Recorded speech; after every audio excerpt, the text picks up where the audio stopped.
हाँ तो जय हिंद दोस्तों, आप लोग कैसे? उम्मीद है कि आप लोग मस्त होंगे, शानदार होंगे और जबरदस्त होंगे। आज हम आपके लिए साइंस में previous year objective type question लेकर आए हैं जो बहुत ही ज्यादा महत्वपूर्ण है।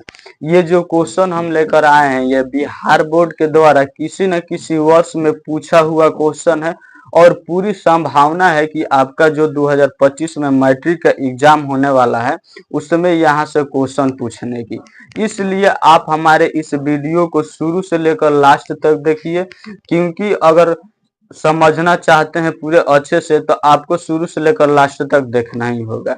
आप हमारे इस चैनल पर नए हैं तो आप तुरंत ही हमारे इस चैनल को अनु साइंस क्लासेस को सब्सक्राइब कीजिए और अपने दोस्तों के पास भी भेजिए ताकि उन लोग भी कुछ समझ सके और कुछ तैयारी कर सके। चलिए जो हमारा क्वेश्चन है उसको हम लोग डिस्कशन करते हैं, पूरे अच्छे से समझने का प्रयास करेंगे। फर्स्ट नंबर क्वेश्चन है, किस पौधे में रंध्र अनुपस्थित रहते हैं? किस पौधे में रंध्र अनुपस्थित रहता है? ऑप्शन में आम, हाइड्रीला, नागफनी, कनेर। यानी कि रंध्र उपस्थित रहता है किस पौधा में? तो हमारा आंसर हो जाएगा ऑप्शन के अनुसार नागफनी। नागफनी में रंध्र अनुपस्थित रहता है।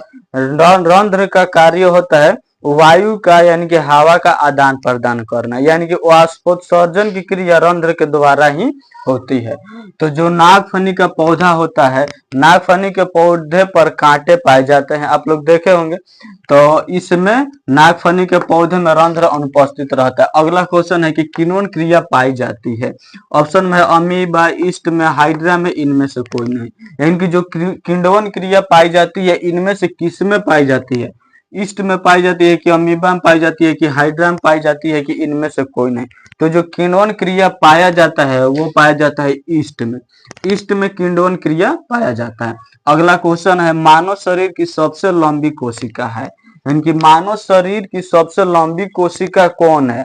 ऑप्शन में है अस्थि कोशिका, पेशी कोशिका, न्यूरॉन कोशिका या इनमें से सभी कोशिका। तो मानव शरीर का जो सबसे लंबी कोशिका होता है वो तंत्रिका तंत्र का कोशिका होता है। अब तंत्रिका तंत्र का संरचनात्मक एवं क्रियात्मक इकाई होता है न्यूरॉन। तो हमारा इसका सही आंसर हो जाएगा न्यूरॉन। यानी कि न्यूरॉन का जो कोशिका होता है तो वो सबसे बड़ी कोशिका होता है न्यूरॉन का। तो हमारा इसका आंसर क्या हो जाएगा? न्यूरॉन। क्वेश्चन हमारा था मानव शरीर की सबसे लंबी कोशिका है, तो आंसर होगा न्यूरॉन। अगला क्वेश्चन है, मानव मस्तिष्क का औसत भार है? जो मानव मस्तिष्क है, ब्रेन है, उसका औसत भार यानी कि वजन कितना है? ऑप्शन में है 1 kg, 2 kg, 1.4 kg, इनमें से कोई नहीं। तो जो हमारा सही आंसर होगा वो मानव शरीर का जो मस्तिष्क होता है वो 1400 ग्राम का होता है। मस्तिष्क 1400 ग्राम का होता है, लेकिन इसमें केजी में दिए है 1.4 kg। तो हमारा सही आंसर ऑप्शन नंबर सी ही होगा 1.4 kg। अगला क्वेश्चन देखिए, जो अगला क्वेश्चन है, तंत्रिका तंत्र की संरचनात्मक एवं क्रियात्मक इकाई को कहते हैं? तंत्रिका तंत्र यानी कि ब्रेन का संरचनात्मक एवं क्रियात्मक इकाई किसे कहते हैं?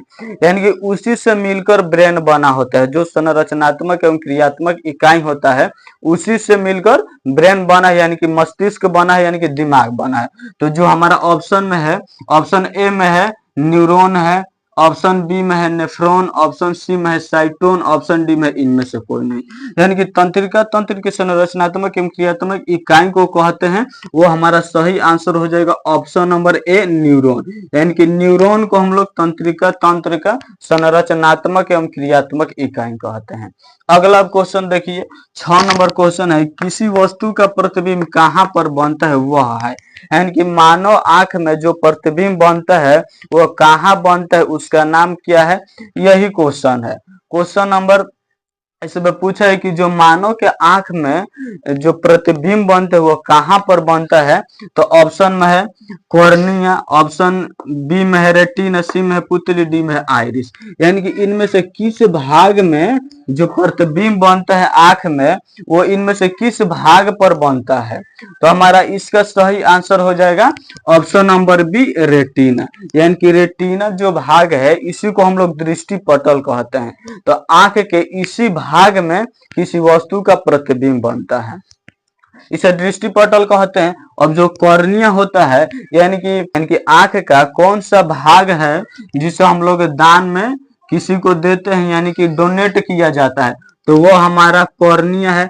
कॉर्निया भाग को ही डोनेट किया जाता है। और जो पुतली है इसे हम लोग प्यूपिल कहते हैं।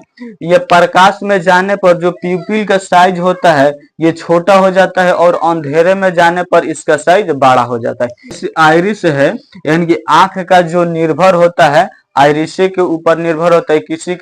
किसी का भूरा कलर का होता है और किसी का काले कलर का होता है, तो ये आइरिस की वजह से होता है यानी कि परितारिका की वजह से होता है। यानी कि आंख का रंग किस पर निर्भर करता है, तो आइरिस के ऊपर। अगला क्वेश्चन है मानव नेत्र में किस प्रकार का लेंस पाया जाता है, यानी कि जो मानव का नेत्र है इसमें किस प्रकार का लेंस पाया जाता है। उत्तल लेंस, अवतल लेंस, बाइफोकल लेंस या इनमें से कोई नहीं।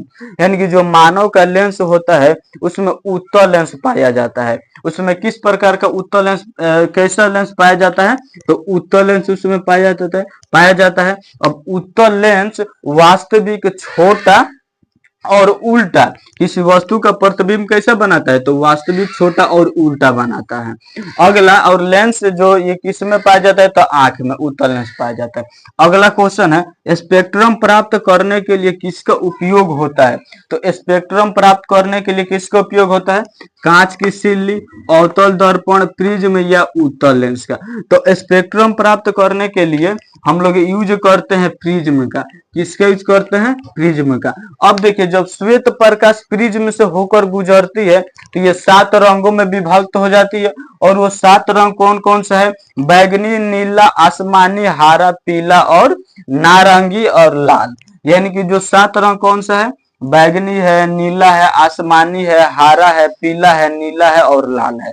अब सबसे अधिक किसका तरंगदैर्घ्य होता है, तो लाल का। और सबसे कम किसका तरंगदैर्घ्य होता है, बैगनी का। 9 नंबर है किसी अंतरिक्ष यात्री को आकाश कैसा प्रतीत होता है, नीला, काला, लाल, इनमें से कोई नहीं।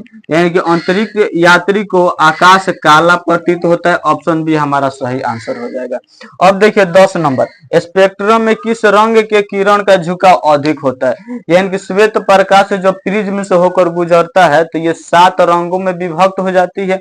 और 7 रंग कौन सा है, बैगनी, नीला, आसमानी, हरा, पीला, नारंगी और लाल। तो यही क्वेश्चन है कि स्पेक्ट्रम में किस रंग के किरण का झुकाव अधिक होता है, लाल, हरा, नीला या बैगनी का। तो स्पेक्ट्रम में सबसे अधिक झुकाव होता है वो बैगनी का होता है और सबसे कम झुकाव लाल का होता है। सबसे अधिक तरंगदैर्घ्य लाल का होता है, सबसे कम तरंगदैर्घ्य बैगनी का होता है। सबसे अधिक प्रकीर्णन बैगनी का होता है, सबसे कम प्रकीर्णन लाल का होता है। 11 नंबर क्वेश्चन है प्रकाश का प्राथमिक रंग है, तो प्रकाश का प्राथमिक रंग है लाल, हरा, नीला, इनमें से सभी। यानी कि प्रकाश का जो प्राथमिक रंग है वो लाल भी है, हरा भी है और नीला भी है। यानी कि ऑप्शन डी हमारा हो जाएगा इनमें से सभी। अब देखिए जो प्राथमिक रंग होता है वो लाल, हरा, नीला होता है। अगर इन तीनों को हम मिला देंगे तो सफेद कलर बन जाएगा। अगर लाल हरा को मिलाएंगे तो पीला कलर बनेगा। हरा नीला को मिलाएंगे पिकॉक पीला बनेगा। अगर हम लाल और नीला को मिलाएंगे तो मैजेंटा कलर बनेगा। तीनों को मिलाने से कौन सा कलर बनेगा, सफेद कलर बनेगा। उम्मीद है कि जो हम क्वेश्चन लेकर आए हैं ये क्वेश्चन आप लोग पूरे अच्छे से समझ गए होंगे। आप हमारे इस चैनल को सब्सक्राइब कीजिए, लाइक कीजिए और अपने दोस्तों के पास भी ज्यादा से ज्यादा शेयर कीजिए। चलिए आज के लिए इतना ही रहने देते हैं, फिर मिलेंगे अगले वीडियो में, तब तक इतना ही रहने देते हैं।